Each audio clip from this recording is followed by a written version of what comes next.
I have been intermittent fasting for 7 years at this point, and it is absolutely S tier, what I consider to be one of the best practices that you can leverage for getting in incredible shape, whether that's just optimizing your health overall, whether that's putting on a ton of muscle, shredding fat. Intermittent fasting has been an absolute game changer for me, and there's a ton of people out there that would probably attest to the exact same thing. Now, in this video, I want to hit you guys with the science behind why this works, my personal experiences, right, the changes that I've experienced in the last 7 years that I've been doing intermittent fasting, and really the changes and the benefits that you could expect if you were to commit to a process like this. Now, before we jump in, my name is Zach. This channel is all about personal development, whether that's of the physical body, whether that's of the mindset, whether that's of the spirit. I want to bring you guys a comprehensive, well-rounded approach to bettering yourselves, optimizing your life so you can become a 1% performer. Now, before we jump in further, I want to get some feedback from you guys. If you like this kind of video style, my hope is really to optimize my content so that it's the most useful for you guys, but it's also the most authentic for me. If you go to my social channels, whether it's on TikTok, whether it's here on YouTube, recently I feel like I've been kind of going a little bit over the top with production, and not only have I not been really seeing the results that you would want to see with a massive optimization like that, but it also just doesn't really feel very personal. And I've gotten some audits over the last couple weeks from friends, people that especially are really into YouTube, really high level in content creation. The feedback that I've gotten across the board is that it doesn't seem like I'm really being myself, right? Like I'm really being authentic. I am a pretty dynamic person overall. Like I don't have like one single character element that I approach life with. Sometimes I'm crazy, sometimes I'm super chill. And so I just figured, if I create YouTube videos or podcasts in general that are a little bit more long form, less edited, but more personal in how I'm showing up for you guys, it might be just more approachable. And so I want some feedback from you guys. Do you like this style? Is it too long form? Do you feel like, I'm watching way too much of a video and it could be way more condensed? But the bottom line is I'm just trying to be original. I'm just trying to be authentic and bring you guys value in the rawest possible way. So let me know, do you like this style? Do you not like this style? And let's jump in. So like I said, I have been intermittent fasting for 7 years. Now, not 7 years just all the time, right? I've stopped intermittent fasting, I've come back to it, but I've also attempted other kinds of fasting methodologies where intermittent fasting was really my foundation, and then I went deeper with things like 1 meal a day or multiple day fasts, things like that.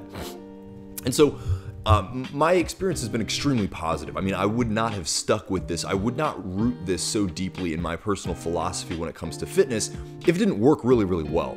And so I consider this to be an S tier level, right? An S tier process when it comes to optimizing your lifestyle, right? Right up there with a plant-based diet, right up there with, meditating as much as possible, bringing your awareness back into your life as much as possible. And the benefits are pretty clear. So I want to start out by, let's see, I made a little list of things that I want to start out with. First and foremost, I just kind of want to tell you a little bit about the story of how I got into this. So back in probably 2017, I really dove deep into practices, right? I had been into fitness for most of my life, right? I really started working out pretty consistently around 13 or 14, got some really, really good results.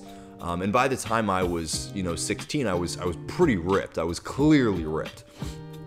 Now, around 2017, I discovered veganism.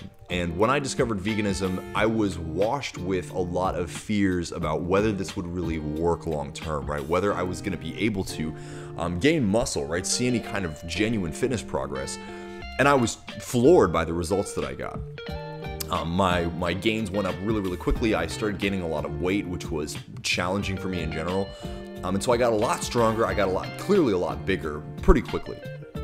And that led me to this this lifestyle of really wanting to figure out what other kinds of things could I do. And I had done some intermittent fasting already. I had already understood that from a discipline perspective, fasting was powerful, right? From a spiritual perspective, avoiding any kind of stimuli that gives you significant dopamine feedback, whether that's porn, whether that's alcohol, other kinds of substances, and food is probably the main one. The vast majority of people, their primary vice is going to be food. And so when I first really started diving into this stuff, I understood that I was already somebody that didn't necessarily feel that pull towards food as much. A lot of people can relate to this idea that for some people it's, like they really go all in on food. It's really hard to avoid food. They have to eat, they kind of like unconsciously eat when they're stressed, bored, whatever it is. And then for some people it's the exact opposite. Like they avoid food, right? They don't eat when they're stressed. They don't eat when they're focused on something else. Like whatever it is, their mind just kind of pushes food to the side. And that's kind of how I always was. I was always a naturally skinny person, and it was hard for me to get myself to try to eat a lot. And so when I learned about intermittent fasting, and I had been in this process of like just eat a ton of food. If you want to make gains, if you're a skinny person, you just got to eat as much as possible. And so when I discovered intermittent fasting, it was almost like this justification for not having to do that. But there was science behind it. And I also discovered around this time a guy by the name of Dr. Noon Amin-Ra. And if you've heard of him, you know where I'm going with this. But if you haven't heard of Dr. Noon Amin-Ra, I'll link a video either up here somewhere or down in the description. But his philosophy is essentially just one meal a day. And I was looking at this guy who's extremely ripped, right? Has world records when it comes to things like the deadlift for his weight class. I mean, yet he's only eating once a day. And I realized, like, there's gotta be something to this, or at least there's gotta be something that I'm missing, where I'm eating 16 hours out of the day and I'm just trying to eat as much as possible. Where this guy is eating, one essentially very optimized meal. That's it, maybe 1,800 calories, if even that.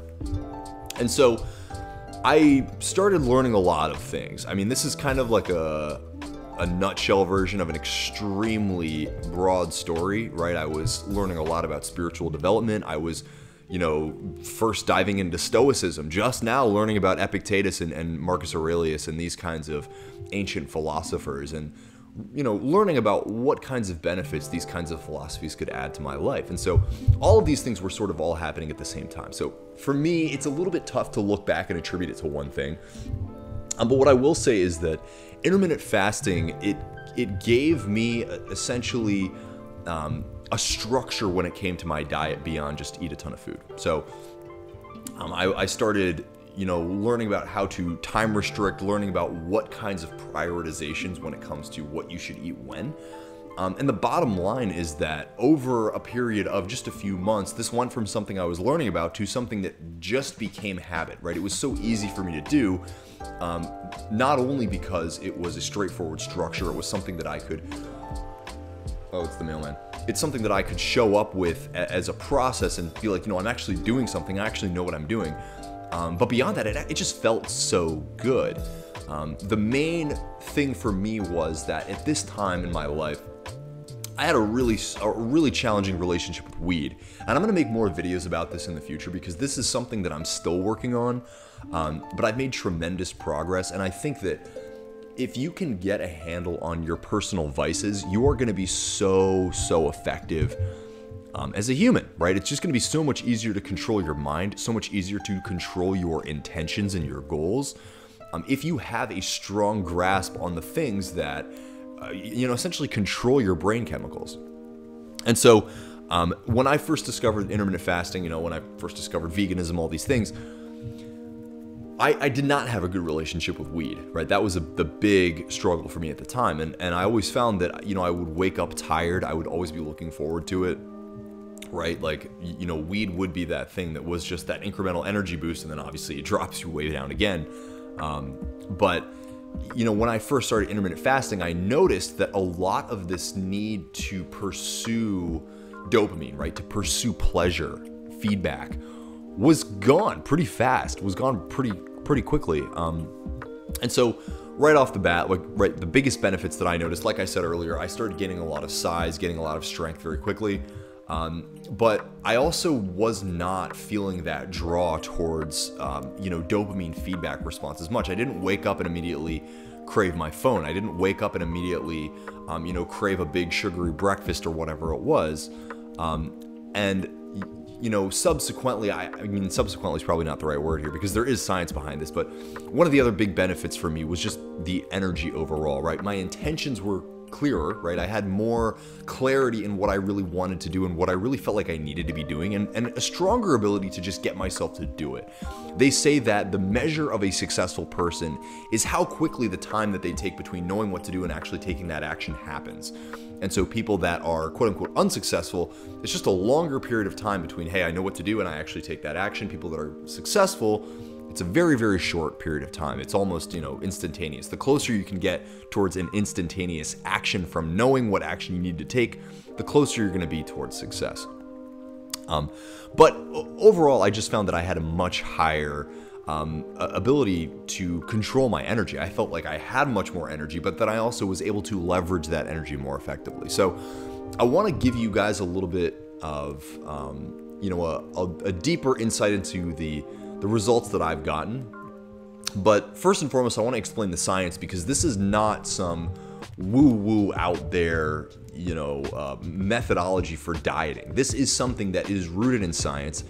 It's rooted in synergy with your metabolism, right? Your digestive system working in tandem with it, working in conjunction with it, rather than kind of forcing it and pushing it in these different directions, which is what I think that mainstream fitness and diet culture does. It kind of shoves you in this direction and basically tries to box you into this space of like, you need to operate exactly like this. And it's a little bit counterintuitive, really counter to what is natural for us as humans. Whereas I feel like intermittent fasting is absolutely not. It's much more in alignment with what your body naturally is meant to do, how your body is naturally meant to process. So there is an excellent study from the National Institute of Health. It's a conglomerate of studies, actually, of 13 different studies that shows some of the benefits of intermittent fasting. And so I'm going to put a little screenshot up here somewhere, and maybe I'll make the screen kind of follow with what I'm saying. But I just wanted to list off some of these benefits to you from the science, right? So here's the article,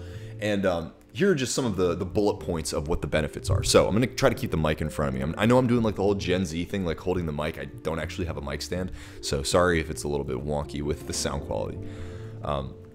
So first bullet point here, daily fasting improves metabolic health and overall lowers disease indicators from obesity to even cancers and advanced liver diseases, right? So across multiple studies, they showed that the people that were participating in the studies experienced lowerings of indicators that are pre-disease indicators. So these weren't necessarily people that were experiencing the diseases. Now there is more evidence when it comes to people that are overweight experiencing obesity, that they did in fact experience a lowering of their weight and insulin indicators, cholesterol indicators. But quite simply, this is basically just saying that pre-disease indicators that show up for most people actually lowered significantly for the groups that were participating in some kind of intermittent fasting process.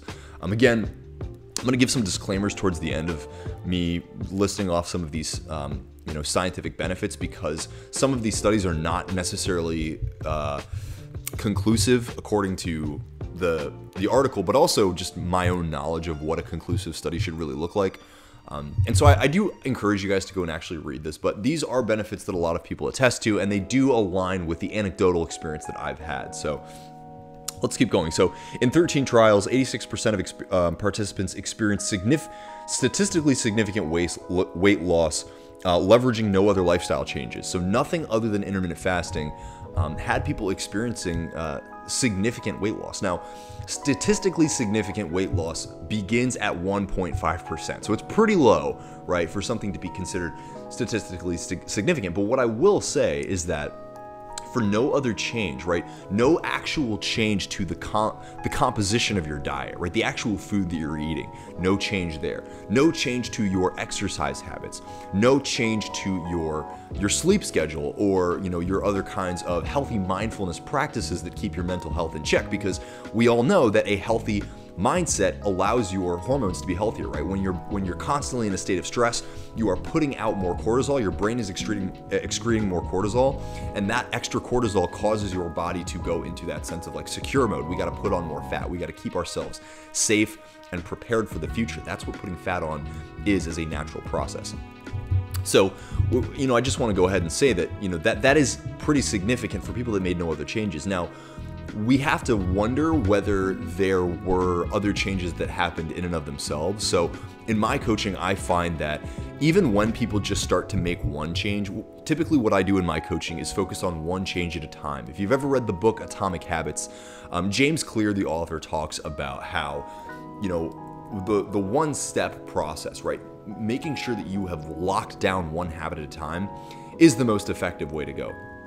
But what I typically find in my coaching is that when people start, right, if they start trying to take account of what they're eating, if they start trying to show up at the gym once a day, they almost automatically start doing other healthy things, right? They automatically start thinking of themselves as a healthier person and thereby taking healthier person actions. And so, while this study says that, hey, no other changes happened, we have to wonder if the participants themselves engaged in other activities. But the bottom line is, if what they're saying is true, and we're just going to take it for what it is on the surface, that no other changes were made other than just these, just the change of starting intermittent fasting, even just 1.5% weight reduction in a week is what the study says.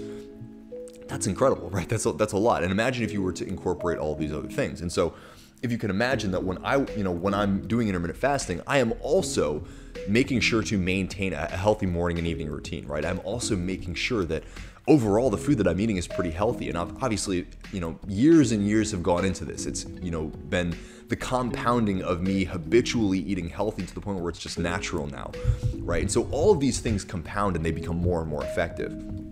But just right off the bat, if you're to do nothing else, and you're already going to see a 1.5% reduction in your fat content just from doing intermittent fasting in a couple weeks, would that not be worth it, right? And the study says that for the average person, after a few months, 8% body fat reduction is the average, which is pretty incredible. Again, you don't have to do anything else, right? So a couple other things here. Lowering glucose and insulin levels was a common result. So balancing your blood sugar. If you find that when you go and give blood, whether you're having blood drawn for your own benefit, whether you're giving blood, one of the things that doctors will recommend is that you don't eat for a period of time before that blood drawing. And again, it's because it balances your insulin levels and your glucose levels. So what are the benefits of doing that on a long-term basis? Well, it could be that you find a general balance of your glucose levels, and you find that your blood sugar is not spiking nearly as much. Your risk for diabetes is significantly lowered just from shrinking your eating window. That's all you got to do, right? So now the bottom line, I just added a little note here that a lot of this is kind of inconclusive as I would see it. And the reason is because the studies are relatively small studies. So a more conclusive study is a study that works from a pool of, ideally hundreds, even thousands of people. These studies worked on a significantly smaller pool. So these 13 studies weren't working with people more than, like 10 or 15 people, which I would consider to be pretty inconclusive. However, it does align with the vast majority of people's anecdotal experiences. And so let's run through some of those real quick and just talk about what the vast majority of people experience as far as benefits. So the biggest one being energy, right? Your energy increases. A lot of people talk about significant weight loss. A lot of people talk about finding it easier to gain muscle, easier to recover from workouts, right? Your soreness is lowered. A lot of people talk about inflammation being lowered. That was a huge one for me. And it's a little bit tough to pinpoint, once again, because I went on a plant-based diet around the same time that I really committed myself to intermittent fasting. And so overall, my inflammation indicators were just collapsed. I mean, there was nothing left to be, a significant cause of inflammation beyond the regular, significant causes of inflammation. I know that's a pretty vague thing to say. So, there were a lot of factors that were working in my benefit, but I will say that just from the anecdotal perspective of, did I experience a lowering in inflammation? Absolutely, I did. I also noticed that my soreness between workouts was significantly lowered. And all of these benefits happened right around the same time that I started doing intermittent fasting. And so I would highly attest to this. Now, one of the big reasons that makes the most sense, right? If you think about the average person is eating their first meal maybe somewhere between like 7 and 9 a.m., right? And then they eat another meal like 4 or 5 hours later, and they eat another big meal, 4 or 5 hours after that. And, in between there, they're snacking, they're consuming beverages, whatever it is. Now, your digestive system, when you think about basal metabolic rate. I just thought BMI for a second, but if you've ever heard of the term basal metabolic rate, basal metabolic rate essentially refers to the state of energy use that your body is in essentially a resting period. So the energy required just to breathe, to operate your cardiovascular system, right? To operate just these baseline constant systems in your body. There is a base rate for your metabolism, working. And so one of the highest use energy systems in your body is your digestive system, ironically, right? So the system that is processing the energy that you're going to use requires more energy than anything else. Now, what I would say is that if you're a person that is trying to lose weight or lose fat, there is some nuance here, because you could leverage this digestive process as one of your main drivers in weight loss. And so you might listen to this and think, well, what would be the benefit of doing intermittent fasting if I'm trying to lose weight? Wouldn't it be better that my metabolism is operating for a longer period throughout the day because I'm burning more energy? Well, potentially, right? But there is nuance to this. And the nuance is that your metabolism has efficiency spikes and dips. And so when your metabolism is essentially first kicked into gear with that first thing that you eat during the day, it is at its most effective. Your digestive system is able to process more micronutrients than ever, during the rest of the cycle. And so you'll find that when people talk about intermittent fasting, typically what they recommend is that the first meal is the most rich with protein, with micronutrients. And I would agree with that. And so that's kind of the process that I typically follow. Is when I first wake up, I eat some fruit, because that fruit just feels really, really good. All that hydration, all of those micronutrients flooding my body. My body's able to pick them up really, really quickly. And on top of that, then I fuel it with as much protein as possible. Again, because my metabolism is at its most effective. And so if I can consume more protein in this period, I can guarantee that I'm actually going to be getting that protein, and as little of the unnecessary nutrients are going to weigh me down, right? As little unnecessary fat accumulation, as little unnecessary quote unquote detritus, as Dr. Noon Amun-Ra puts it, is going to be stored in my body. And that's going to get less and less effective as the day goes on. And so if you're doing this thing where you're eating throughout the whole day, you should expect that your body is not going to be able to use those nutrients as effectively towards the end of the day. And this is one of the big burdens for people that are trying to lose weight if they don't have a good relationship with their diet, right? And they're eating all the way throughout the day, right? They're eating even towards the end of the day. Your metabolism is not effective at all after 8, 9, 10 hours of operating. And so any calories that you put into your body are just going to be stored as fat, if not just, let go of your body. And that's if you're lucky, right? And so if you are trying to lose fat, it is something to think about of, is intermittent fasting really going to be the most effective thing for me? But this is where we have to talk about the autophagy process, essentially cellular recycling. And so what science says is that when people engage in fasting on a regular basis, it puts your body through the process of autophagy, or cellular recycling. And so a lot of these unnecessary, cells or ineffective cells that are damaged, these kinds of things will be recycled and will be either excreted or reused as new building material. And so if you're trying to shred fat, you can expect that putting your body into an autophagic phase is actually going to burn that fat more effectively, is going to utilize that fat more effectively. Another thing to think about is blood glucose. So a lot of people talk about this idea of putting your body into keto, right? Ketosis. And what that means is that your body is not primarily using carbohydrates as an energy source. It's primarily using ketones or fat cells. Now, or I don't know if ketones are actually fat cells. That might be misinformation. But what you'll find is that people that practice fasting on a regular basis will tell you is when you fast and you start the day off with some kind of exercise where you're fasted, your body is actually going to burn out a lot of these extraneous carbohydrates, right? The glucose that is still in your blood.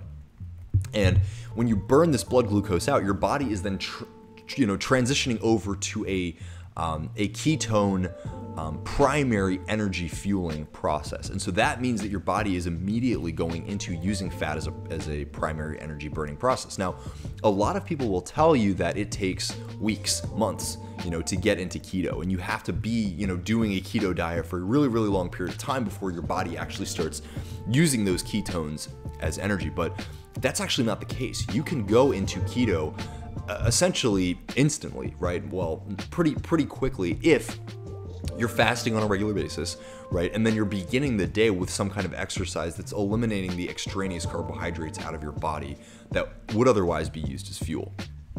And so, this is something to think about when you do intermittent fasting, that yes, keeping your metabolism on for a longer period of the day is going to leverage more energy, but that metabolism is only so effective, and the efficiency of your metabolism will dip significantly after about 8 hours. That's why they have this general concept of an 8-16, right? 8 hours eating, 16 hours fasted. That's what the average intermittent fasting process is.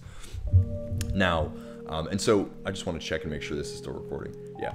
So what you want to think about is that, well, your metabolism might be running for a longer period of time and thereby burning more energy. It's not going to be as effective, and actually the food that you're eating might still just be being stored as unnecessary fat, versus doing an intermittent fasting process where you're putting your body into ketosis very, very quickly and thereby burning more fat, and then you're eating food that is being used as effectively as possible by your body. So this is, I want to throw in another caveat that generally, when you're approaching a fitness transformation, if you're not currently in a place where you're pretty consistent with eating healthy, where you're pretty consistent with exercise and taking care of your mental health, right, effective rest, intermittent fasting is a band-aid solution. Like most things, whether it's a plant-based diet, whether it's the keto diet, right, whether it's some kind of really niche fitness practice or some kind of really niche rest and recovery process.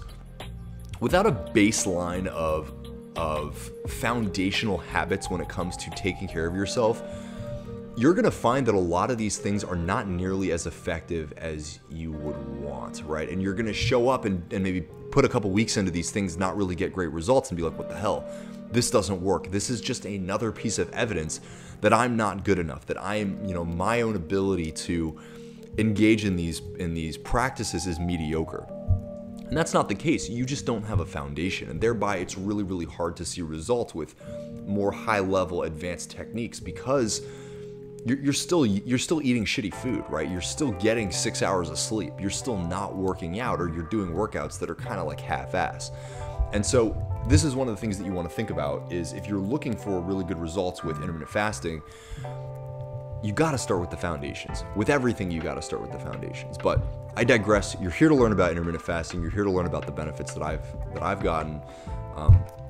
And so yeah, the next thing that I wanted to talk about was really, how do you do it? What are the steps? Okay, it was right next to me. So what you want to focus on is, number one, what is the schedule that you can maintain? So the bottom line is that with intermittent fasting, you are intermittently fasting, right? You are just shrinking your eating window. So what I want you to write down is, and you can, if you actually want to put this into a practice, write this down. You can pause this video, grab a piece of paper, or just do it in your mind, whatever it is. But intentionally do this if you are actually serious about wanting to incorporate intermittent fasting. So number one, consider when is the first meal of your day on average and when is the last. Now swap meal for piece of food, because the first substantial piece of food, any kind of substantial stuff that you consume, right? Even if it's just a drink, even if it's some fucking orange juice or some, soy milk or whatever it is, right? The first thing that you put into your body is going to kickstart your metabolism.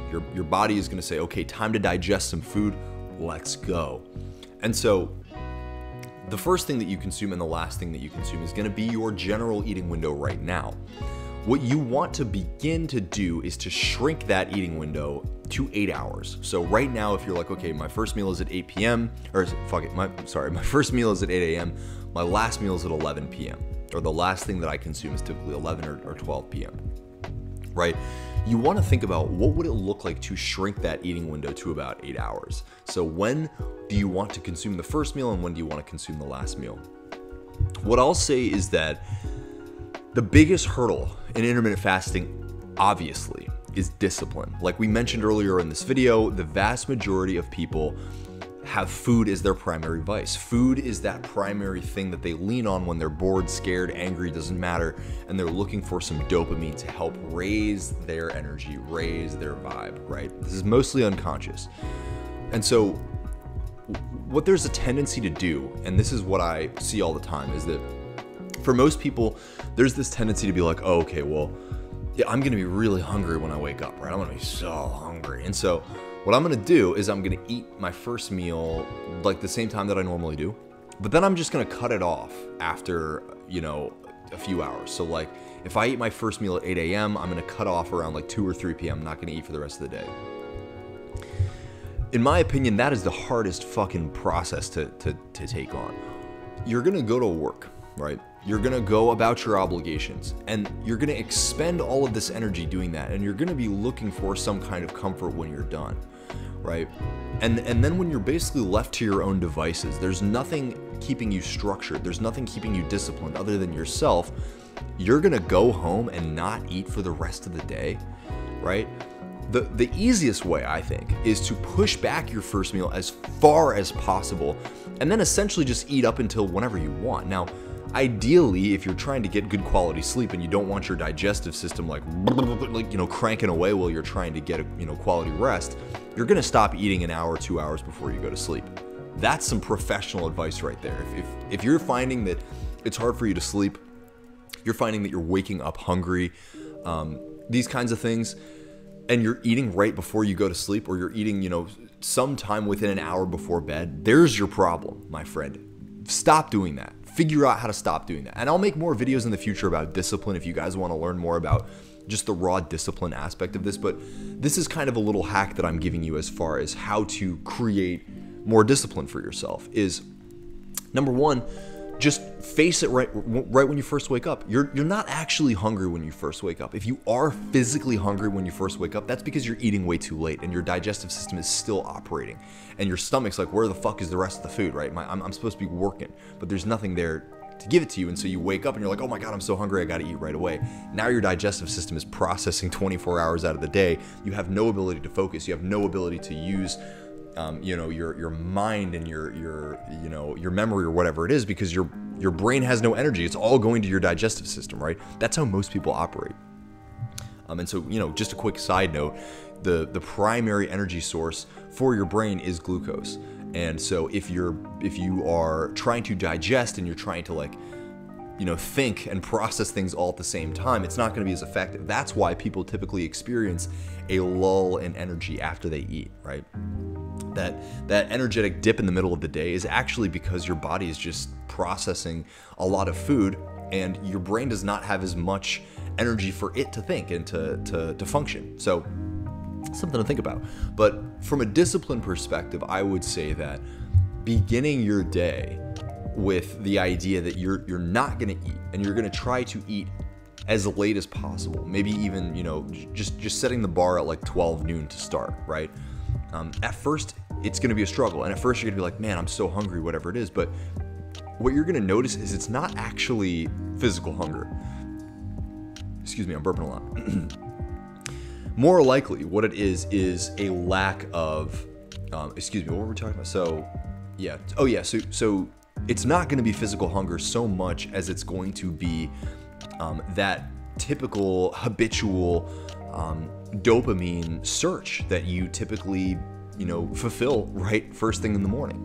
And so you might think that you're hungry, you might be craving food, but you'll probably notice that the sensations are more around here, maybe more in your neck, right? Not so much in your stomach, not an actual physical hunger. It's more like you're craving dopamine. And so figuring out ways that you can re-optimize your morning routine to distract yourself, to do things that engage your mind, engage your desires, right? Creating clarity in your goals, writing out who you want to be for the day, those kinds of practices. And again, if you want help with this, you can join the Vegan Strong Fit program. But the bottom line is that it's not real hunger. It's just a mental response to a habitual fulfillment that is you giving your body dopamine first thing in the morning extraneously, not from yourself. And so if you can push this back, number one, you're going to notice that the hunger is not even real, right? And you'll be like, okay, well, it's actually very, very easy not to eat till 12. I personally don't typically eat till like 3 or 4, because it's just been years of me building it up, and I know how convenient it is for me now to just eat in like a 3-hour window a ton of food. I stay really lean, I build muscle, right? I have a ton of energy, and it's because I'm not constantly just digesting food all the time, right? My brain is able to access some of the energy that we've put into it, because the digestive system is not taking up all of that bandwidth. So that's what I would say is the first thing you need to figure out what that window is and really commit to it. Stay consistent. That's the biggest next step that I'm going to give you. Is consistency is where the results come from. People that try something and they really like mentally and spiritually give all of this energy, like all of this credence. What's the word that I want? It's like you're putting your bets on something of like, oh man, this has got to work. This has really got to work, right? But then they only commit to it for like a week, 2 weeks, and they're like, oh, I'm not seeing the changes. This is really, really hard. The bottom line is that the results are going to come from months of consistency, but then they're going to compound on each other, and it's going to snowball into this person that just has incredible habits, incredible discipline. And because you have this incredibly strong foundation of capability in your discipline, you can stack on other habits. You can start to see results compound more and more as time goes on, because you committed for a long period of time. And this is probably the biggest failure that I see with most people, is that they look at life from the perspective of habit shifting rather than identity shifting, of like, I'm going to do this thing for a period of time, right? There's a finish line. I see a finish line. Maybe I'm going to do this for 3 months and I'm going to get the results, right? But there's no commitment to changing who you are fundamentally when you do that, right? When it comes to these kinds of habits, you have to expect that you're going to do this for life. And if you have that expectation, you go all in on the habit. You're not looking for the escape hatches, right? How many people do diets with this thing that like, oh, during the weekend I can do whatever I want, right? After 3 months, I'm going to be back to normal. I'm going to be, doing whatever I want. The hardship is going to be over. Terrible mentality. I call that finish line mentality. And you can expect that all of your bad habits, all of your, the results that you're so unhappy with your body, how you look, how you feel, it's all just going to come back if you have this mentality of like, oh man, this stuff is so hard and I'm going to stop. I've been doing this for 7 years because it's natural for me. It's just how I do things. Like, I don't wake up in the morning and the first thing I look forward to is breakfast. It's just not how it works. Like, I'm for better or for worse, I'm kind of still in this place where I have to like convince myself to do it. And so that might be, naturally part of who I am, but it's also part of the character that I've built. And it's made it very, very easy for me to stay lean, keep building muscle, right? Stay high energy. And that's what I would say for you, is that if you have this mentality of like, oh man, I'm going to do this for a short period of time, don't expect the results to stick. Instead, ask yourself, if I were to do this for the rest of my life, what kind of eating window would I be willing to commit to? And I promise you guys, the easiest one is the one where you just look at the evening as the time that you eat, right? You just say, okay, after 3 p.m., I'm okay. I can eat whenever I want. And maybe ideally just don't eat an hour before bed. There's a lot of things that you shouldn't do an hour before bed to get optimal sleep. But what I'm telling you is from a discipline perspective, from an optimizing your lifestyle and just the results that you get perspective. Number one, intermittent fasting is just, it's God tier. It's so beneficial because the results are so clear. Like the amount of energy that you are going to experience in the beginning of the day, not constantly digesting your food, is so effective, right? The benefits that science shows us from this autophagic process of eliminating free radicals, right? Eliminating oxidative stress in our bodies, shrinking our risk of things like type 2 diabetes, various cancers, liver disease, high cholesterol, these kinds of things, is incredible. It's almost magical, right? And so I think that it is a life hack, but the biggest hurdle that most people face is this lack of self-discipline. But what I would say is, like, I'm not even that disciplined of a person. I've just been able to figure out how to push back the first meal that I eat, and thereby create this metabolic window where my metabolism is super, super effective. It's absorbing the micronutrients that it needs, not latching onto this extraneous fat, and not just putting on all of this unnecessary weight because it's storing these incredible micronutrients just as fat because it's not effectively, processing them as what they're, meant to be, as, micronutrient vitamins and minerals in your body. And so I'm rambling a lot here. I'm trying to keep things pretty concise, but the bottom line is, what I've written down here is, number one, the schedule has to change. You've got to commit to that schedule, which is number two. You have to be willing to look at this as a long-term process, something that you're going to be doing for the rest of your life. And then finally, the final point that I have here is really just that it's one of the best decisions I've ever made. And if I hadn't been willing to just push that first meal back, just have the discipline to see what happens after a couple weeks of not eating until 12 p.m. and where now I don't eat until 3 or 4 p.m. because it just feels good, right? I like the results. I like having all of that energy first thing in the morning. It's a game changer. It's completely changed my life. And so there is a tier list, and maybe someday I'll actually build this tier list, but a plant-based diet and intermittent fasting are the two of the best things that any human could ever do if you want to lose weight, get ripped, get your energy back, become a high-performing person. Don't skimp yourself, guys. Don't skimp yourself. Really try to commit to this. See if it works for you. If you want any help with this, drop a comment. I know that this was a bit of a ramble, and I'm sure I'm gonna look back and be like, oh my God, I wish I could be more concise, but this was me trying to be more authentic. This was me trying to make content that is a little less edited and a little more just me giving you guys raw value. So let me know if you like this. Let me know what your suggestions are, any kinds of critiques, any comments, any kind of actual help that I can give you personally on your journey. Drop a comment, let me know. Like this video, subscribe to my channel. Yeah, there's a link below if you want to join the Vegan Strong Fit program. The first consultation is totally free. You can talk to me one-on-one for the low price of $0.00 if that's of interest at all to you. And so without further ado, my friends, much love, peace, namaste, and I'll talk to you later.